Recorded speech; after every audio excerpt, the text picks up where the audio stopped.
Hi அஸ்லாம் வலைக்கும். ஒரு குட்டி மினி vlog பார்க்கலாமா? இந்த வீடியோ பார்த்தீங்கன்னா 29th நோம்பு அன்னைக்கு காலையில் எடுத்தது. இன்னைக்கு காலையில் சகர் வச்சதோடு வந்து கொஞ்சம் வேலை எல்லாம் இருந்தது. ஏன்னா அன்னைக்கு வந்து நாங்கள் சாப்பாடு ஆக்கி வெளியில் கொடுக்கலான்னு இருந்தோம். சரி, இது அன்னைக்கு வந்து இந்த மாதிரி ஆக்கிட்டு இருந்தால் அந்த டேவே பார்த்தீங்கன்னா இப்படியே குக்கிங்லோ கிளீனிங்லோவே அப்படியே ஃபுல்லாகவே போயிடும். அதனால தான் வந்து இதுக்கு ஒரு 2 நாள் முன்னாடியே வந்து ஆக்கி இந்த நான் முஸ்லீம் ஃப்ரெண்ட்ஸ் அண்ட் நெய்பர்ஸ்லாம் இருப்பாங்க இல்லையா, அவங்களுக்கு எல்லாத்துக்கும் சர்வ் பண்ணிடலாம் அப்படின்னு சொல்லிட்டு தான் வந்து அன்னைக்கு நாங்கள் வந்து ஆக்கணும். அதுக்கப்புறம் நோமாளிங்களுக்கு கொஞ்சம் பேருக்கு கொடுக்கணும்னு சொல்லிட்டு தான் கொஞ்சம் நிறைய குவான்டிட்டி போட்டு செஞ்சோம். நாங்கள் வந்து யாக்கிட்ட கொடுத்துருந்தோம் பார்த்தீங்கன்னா எஸ்எஸ் கேட்ரிங், இவங்க கிட்ட தான் வந்து நாங்கள் இந்த ஆர்டர் கொடுத்துருந்தோம்.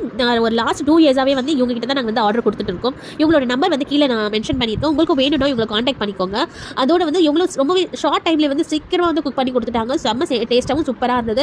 நாங்களும் எங்கள் பேக்கிங் வேலை எல்லாமே ஆரம்பிச்சிட்டோம். ஒரு பாக்ஸஸ்லாம் வாங்கிட்டு வந்து பேக் பண்ணி அது எல்லாமே சர்வ் பண்ணிட்டு அது பார்த்தீங்கன்னா டைமே வந்து ஒரு 4:30 கிட்ட ஆயிடுச்சு. ஆக்கி சர்வ் பண்ணுறது என்னமோ ஈஸி தான், ஆனால் இந்த கிளீனிங் பண்ணுற வேலை தான் பெரிய வேலை. அதை ஃபுல்லாகவே வந்து அத்தை அம்மா தான் செஞ்சுக்கிட்டு இருந்தாங்க. ஒரு எல்லா வேலையும் முடிச்சதோட வந்து தங்கச்சி வீட்டில் மாமி வீட்டில் எல்லாமே வந்திருந்தாங்க. எல்லாமே ஒன்றா சேர்ந்து நோப்பு திறந்துட்டு அல்ஹம்துலில்லாஹ் டேவும் நல்லா இருந்தது.